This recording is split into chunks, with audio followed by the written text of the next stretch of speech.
আসসালামু আলাইকুম ওরহমতুল্লাহি ওবারাকাতুহু। আলহামদুলিল্লাহ, কুষ্টিয়া থেকে ভাই মোহাম্মদ জুবায়ের আসন্ন মাহে রমাজান উপলক্ষে খুব সুন্দর একটি প্রশ্ন করেছেন। এই প্রশ্নের উত্তর আমাদের সকলের জানা অত্যন্ত জরুরি। প্রশ্নটি হচ্ছে, রোজা রাখা অবস্থায় টুথব্রাশ দিয়ে ব্রাশ করলে রোজার কোনো ক্ষতি হবে কিনা। খুব সুন্দর একটি প্রশ্ন, আমাদের সকলের জানা অত্যন্ত জরুরি।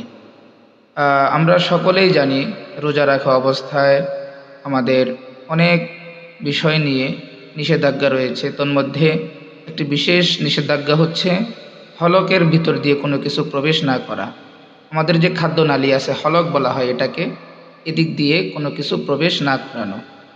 টুথপেস্ট এটা এমন একটি বস্তু যেটা দিয়ে যখন ব্রাশ করা হয় তখন এটা মুখের অনেক লালার সাথে পিছল হয়ে এটা হলকের মধ্যে অটোমেটিক চলে যায়।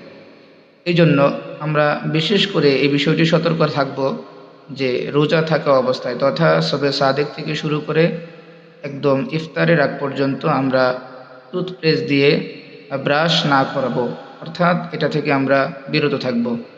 হ্যাঁ, মুখের দুর্গন্ধ দূর করার জন্য আমরা অবশ্যই রোজা অবস্থায় মেসওয়াক ব্যবহার করতে পারি। মেসওয়াকের মাধ্যমে আমরা আমাদের দাঁতকে পরিষ্কার করব। এ ব্যাপারে আল্লাহ রসুল সাল্লাল্লাহু আলাইহি সাল্লামের আমল আছে।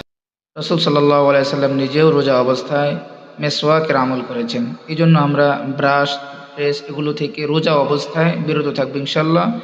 মেসওয়াক করব, সুন্নতে একটি আমল জিন্দা করব। আল্লাহ পাক আমাদের সকলকে আমল করার তৌফিক দান করুক, আমিন।